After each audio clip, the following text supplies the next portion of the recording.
Welcome to the Legal Innovation Forum podcast series, Leading at the Intersection of Business and Law. This episode features an interview with Kim Wolfe, Managing Director, Head of Legal Business Solutions at Wells Fargo. Kim is going to discuss her strategies for supporting business goals at Wells Fargo, and she'll tell us about how she's aligning her legal department to drive innovation and business growth. Thank you for listening. Please subscribe to our podcast series and stay tuned for the next episode. A quick note from our podcast sponsor. Tired of dealing with document chaos in your corporate legal department? Let iManage simplify your life. With iManage's powerful document and email management system, you'll have everything you need in one place. Secured, organized, and easy to access. iManage is trusted by 40% of the Fortune 100 and by legal teams worldwide. Learn more about iManage on www.imanage.com.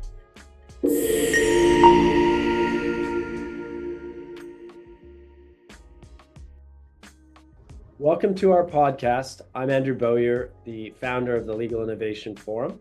Today we're interviewing Kim Wolfe, Managing Director and Head of Legal Business Solutions at Wells Fargo. A seasoned executive with extensive experience in the financial services industry, Kim joined Wells 3 years ago after previously holding many management roles at another large global financial institution.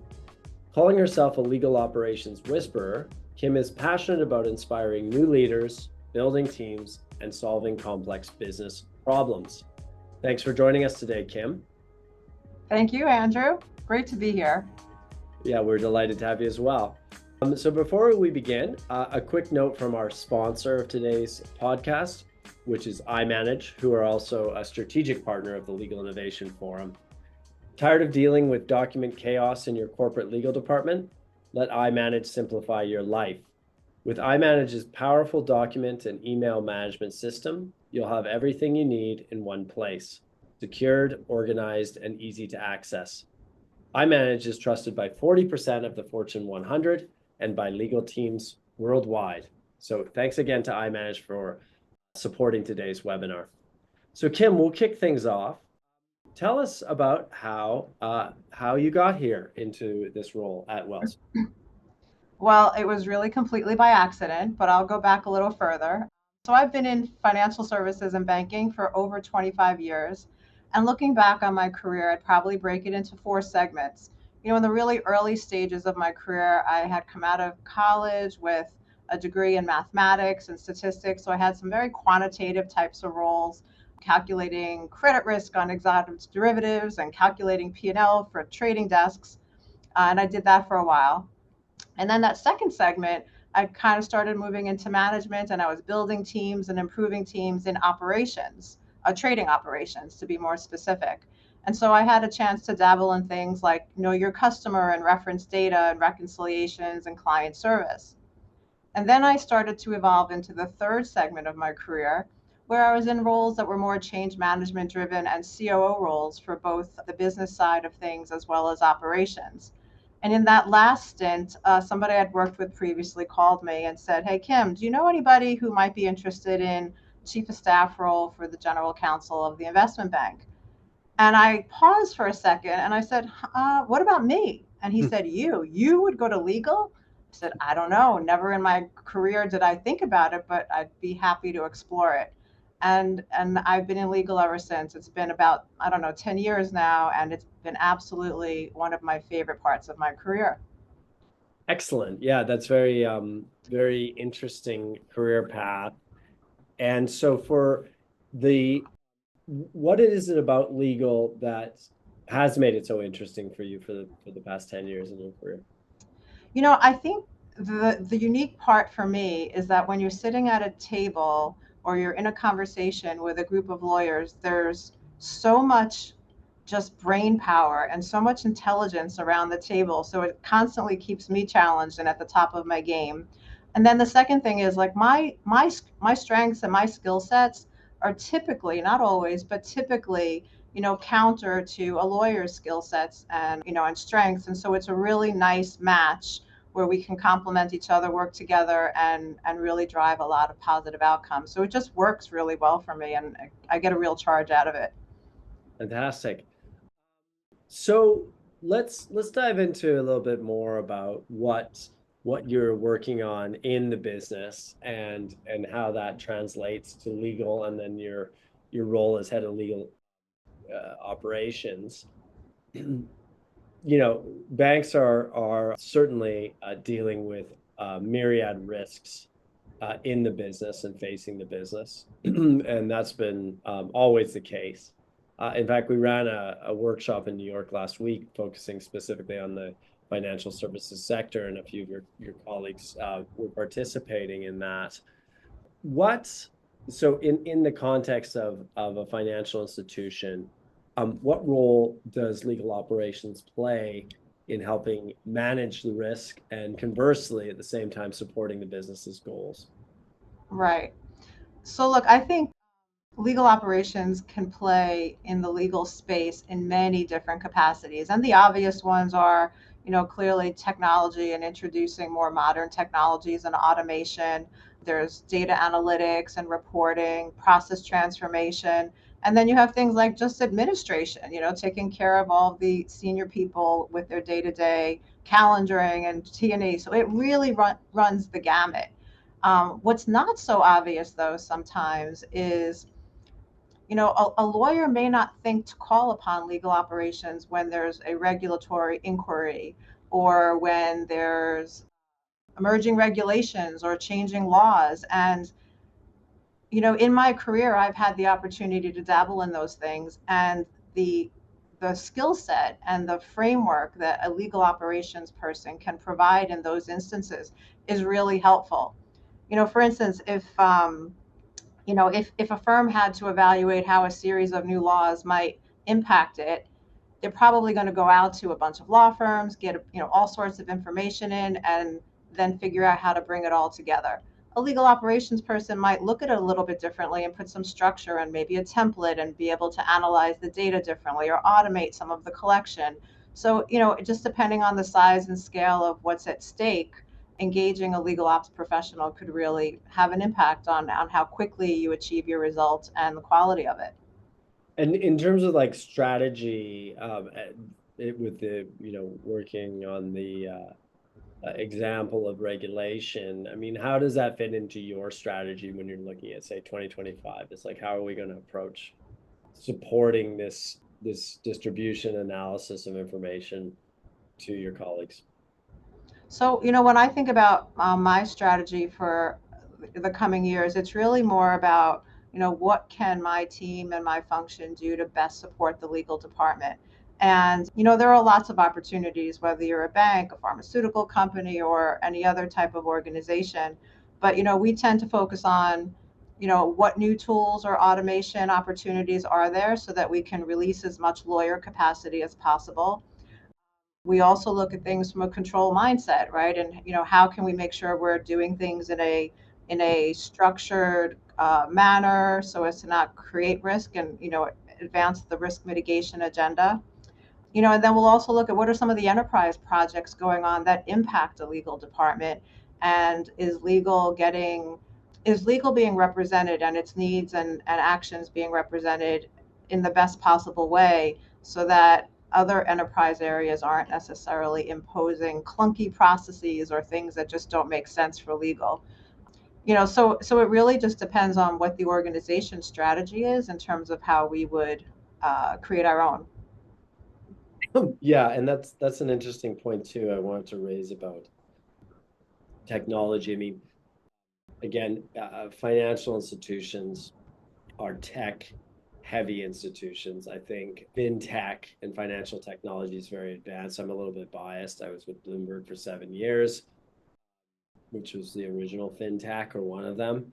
But that's very much integrated into the business already, and has been for decades now. So you have these sophisticated tech stacks that are powering, in this case, a bank. How are you kind of thinking, and based on your previous experience too, I would imagine you've been working with fintech your entire career. How do you see the legal aspect in terms of legal tech and that interaction of fin and enterprise tech working, and how do you see legal tech catching up to it, because it's a fairly nascent space, relative to fintech? Yeah, it's a really interesting question, and you're right. Financial services is very tech heavy, and the businesses, the revenue side, tend to get the majority of investment, which is logical because it ultimately has bottom line impact. Legal as an industry has trailed, behind other parts of the organization, but I actually think it's been a benefit in our case because it's not often it's not often that you have the opportunity to put in a brand new tech stack across the board. And we were just able to do that in legal because we did not have new technology for quite some time. It enabled us to actually pick the best of the best and do it all in one go, as opposed to doing one piece 5 years ago and another piece 3 years from now, and then trying to figure out how to put them together. And so just to go back to your question, Andrew, what's really important for me is I'm always very conscious of how is the lawyer or legal professional doing their work? Are they bouncing in and out of different applications? Is it as efficient as it can be? And so I'm always looking for opportunities to integrate those technologies and make it seamless for the attorney to do their work and feel like they're working in a single space. And so we've had the opportunity to do that for the tech stack that we've put into the legal department here. And now as the enterprise is looking at different opportunities, that's my first question is, can we integrate it? How would it work? How would it feel? Can we do our work more efficiently and so on? Yeah, that's really interesting.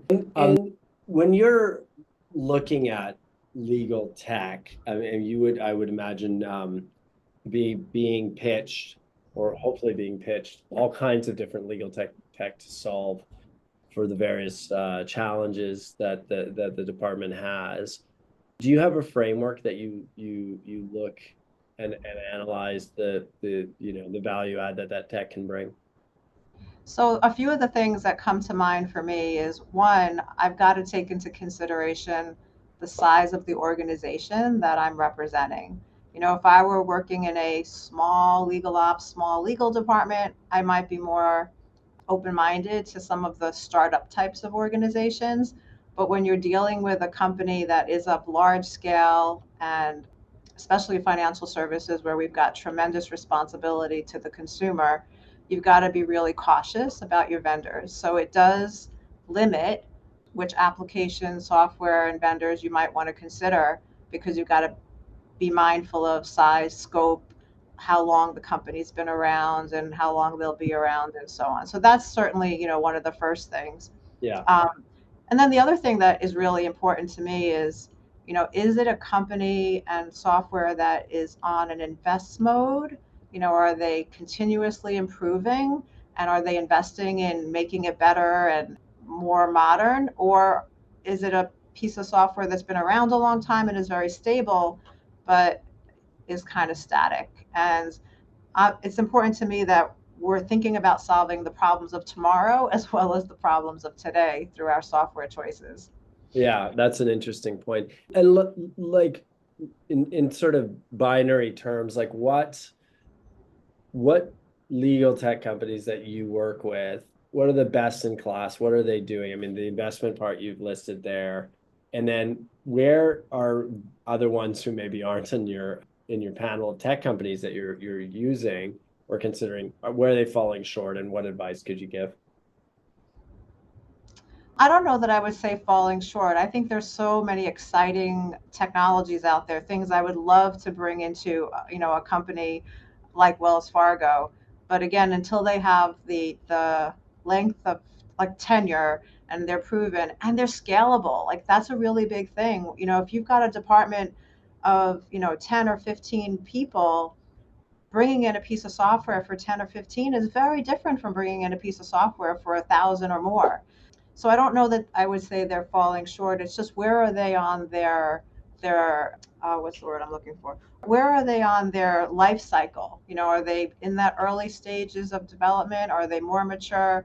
And I think larger firms, certainly in the financial services industry, tend to select the more stable and oh, I just lost my train of thought. And large financial institutions. The more stable and proven kinds of technologies, right? We're not as quick to jump we're not as quick to jump on those newer ones unless it's in a pilot type of scenario. Right. Yeah. I want to talk while we're on tech, and I'm going to kind of jump a little bit ahead in the order of our questions here. But obviously, in the last 2 years, the generative AI story has been a huge one across all sectors. What's the story been in terms of your role and for Wells Fargo's legal department and perhaps the organization writ large? So with AI, Yeah, with AI, yeah. yeah. So I'm super excited about AI, and you know, it's interesting because in the last few years there's been all this talk and hype around generative AI, but it's actually not generative AI that we're using as much, right? But the conversation around generative AI has actually brought to light all different kinds of AI and made people more aware that we are using it and it's not brand new. So I think that's actually kind of interesting. But for me, like I classify the application of AI into two different categories for a legal department. One is how can we use it to help with the more routine tasks that take away quality time from deeper, thoughtful work. And, if I think about the work that's done in a legal department, how about filing documents in your doc management system into the right folders or creating matters in your matter management system? None of these are favorites for people. And I know that, most of the big vendors out there are working on AI technology that will do that for you, like predict where to file things or automatically create a matter from an email that you get. So for me, that's super exciting because it enables us to release lawyer capacity to focus on the things that are really important. And then, then a second area that I think AI is really helpful is using it to interrogate large sets of data and identify relationships or patterns or insights that we wouldn't have necessarily recognized.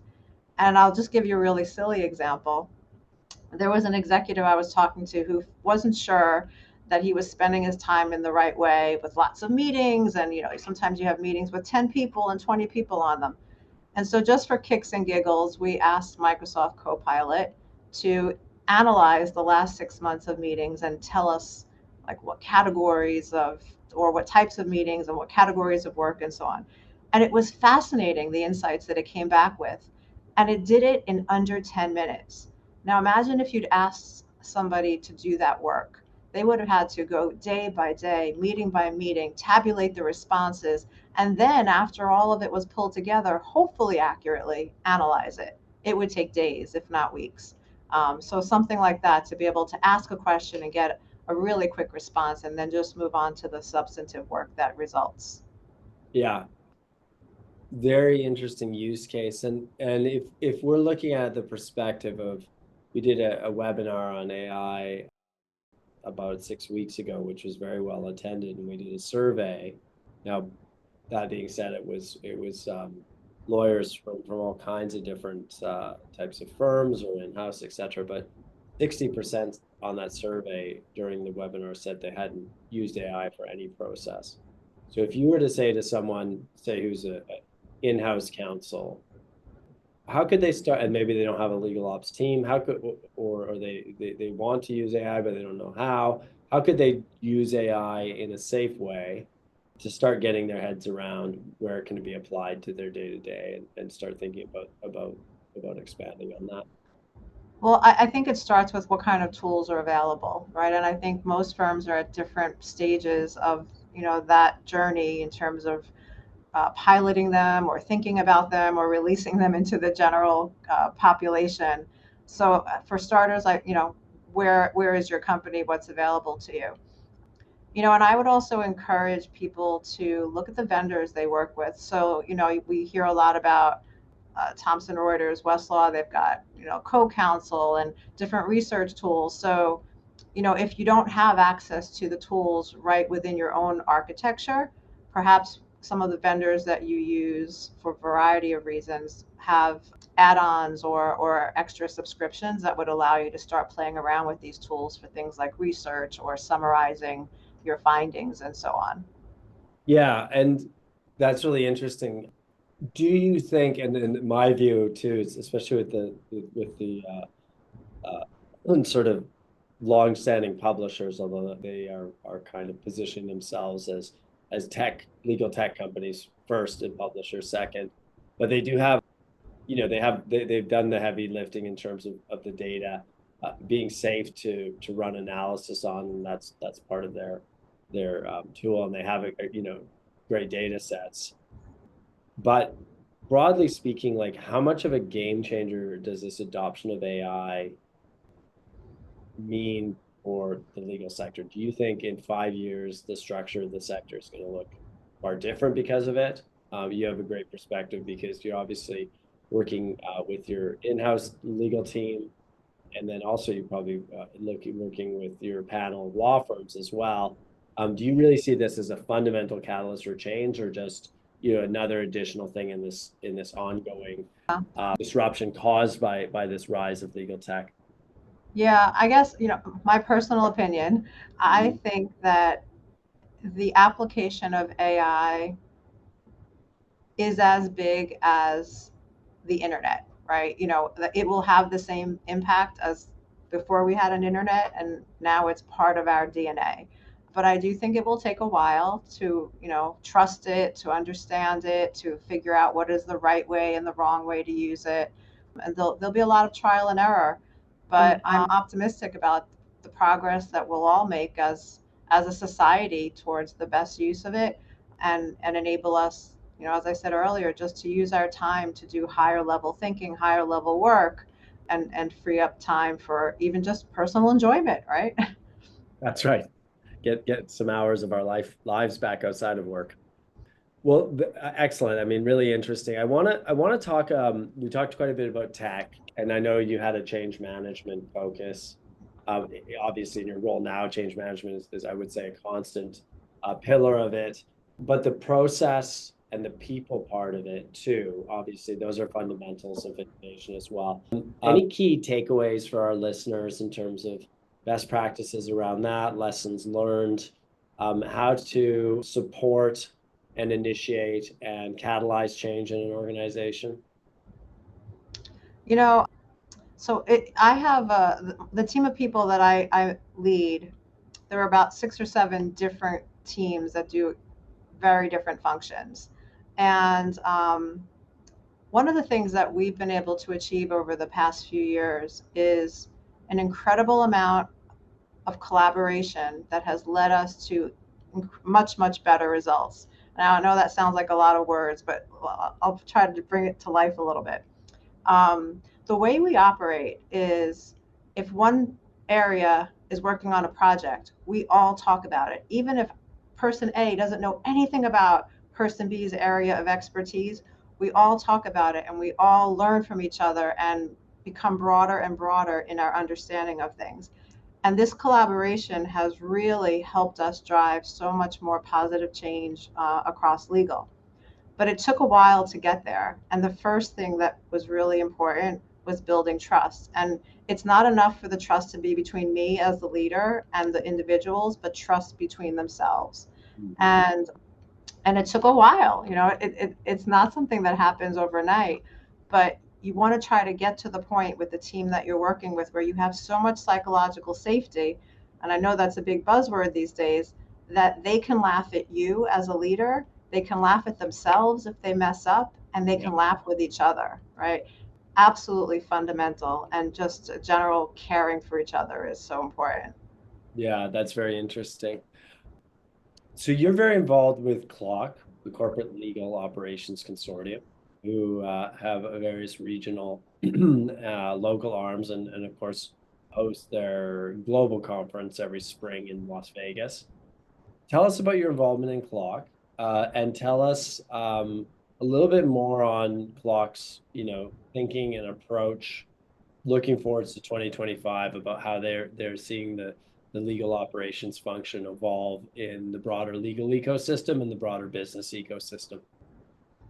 I got involved in CLOC quite some time ago. I was one of the first members in the New York chapter way back when.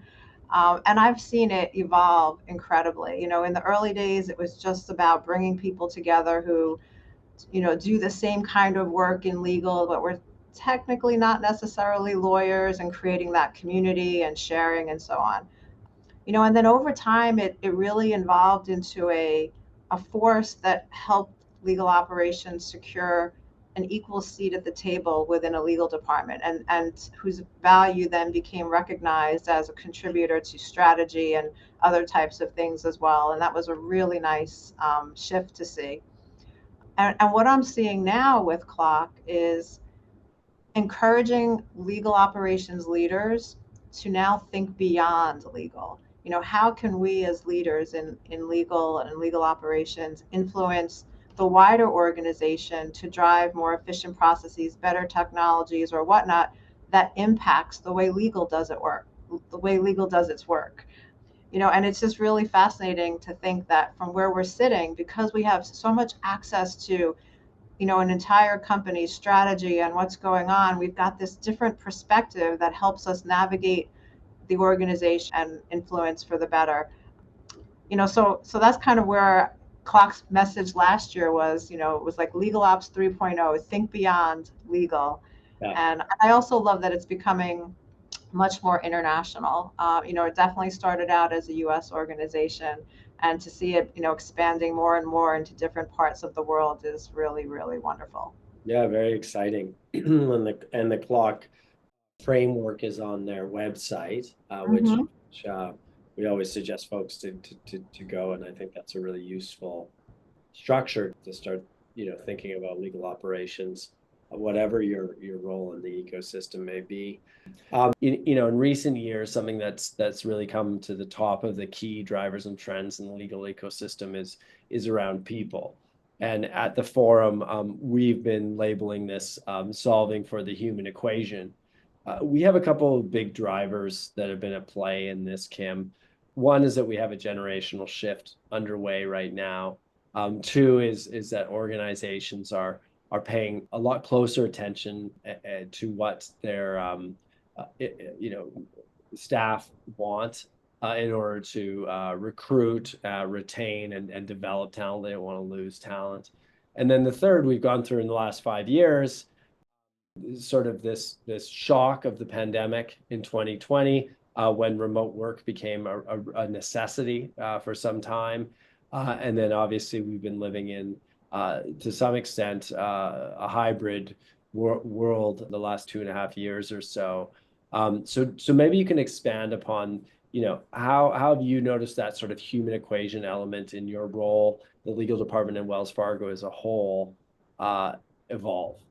Yeah, it is a super interesting topic. And if I just think back on my own career, I come from the generation where work was about you work as many hours as is necessary. I've done 14 and 16-hour days without blinking. You did what was expected, and you did it because you were focused on, bringing home a paycheck and taking care of your family and all those other things.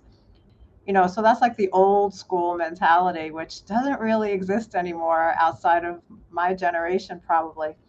And the newer generation is a lot more focused on what I'd call work joy, right? Right. Do you enjoy what you're doing? Are you getting satisfaction out of what you're doing? Do you understand why you're doing it? And does it fit with who you align to as a human being?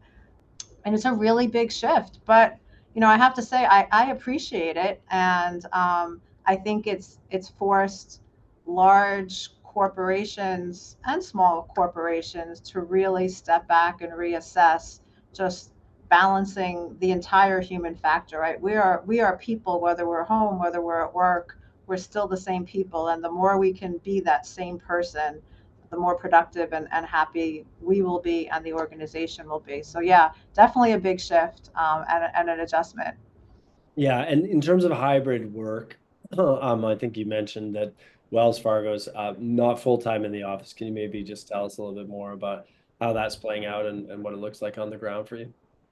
Yeah, so obviously during the pandemic, I want to say everybody across the globe was home 5 days a week, and it's taken time. And I think different companies have adopted, different policies. Here, we're still on a 3-day in the office, 2-day at home kind of schedule. And I think people in general appreciate the flexibility and make the most of the time in the office. I don't know what the future holds.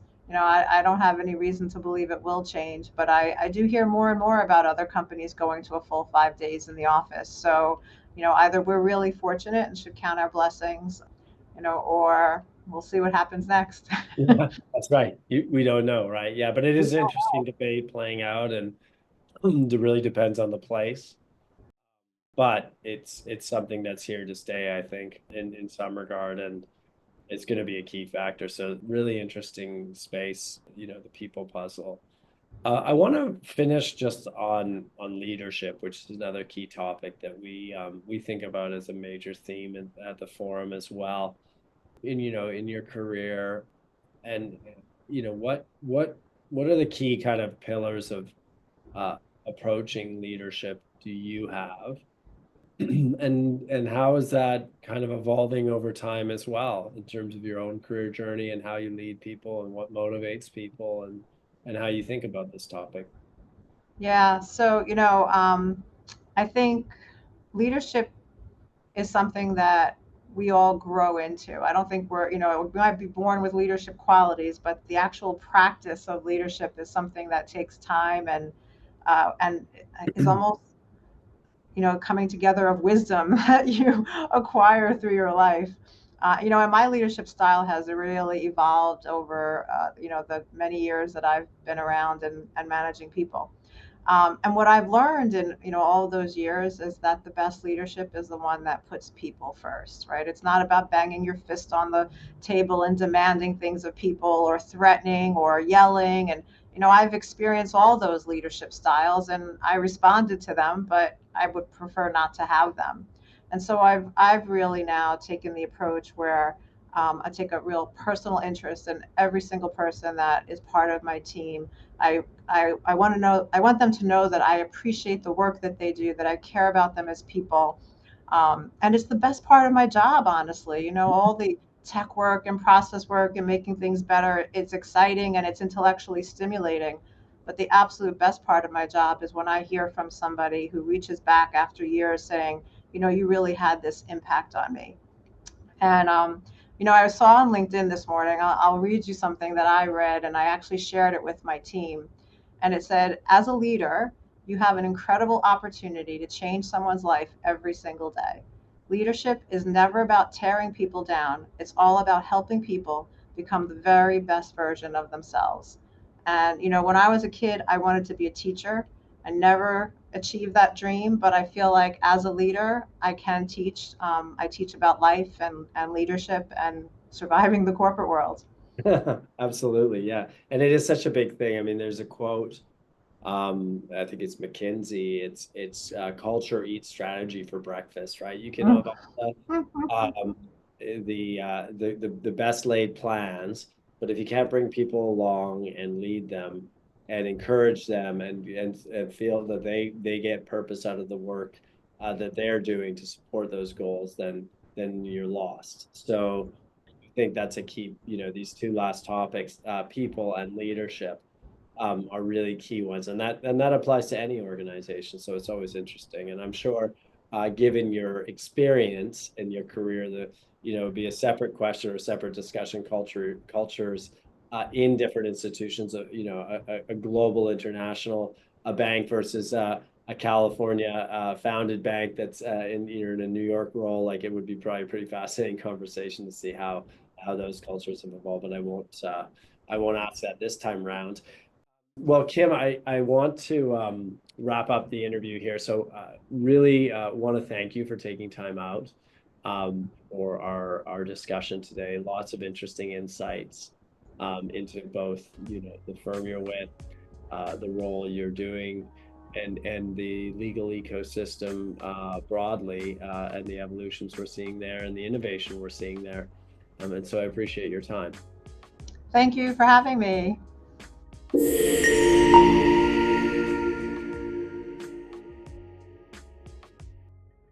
Thank you for tuning in to the Legal Innovation Forum podcast. Stay tuned on our website for the next edition. You can listen to us on all your favorite podcast platforms. Tune in on liforum.co/podcasts.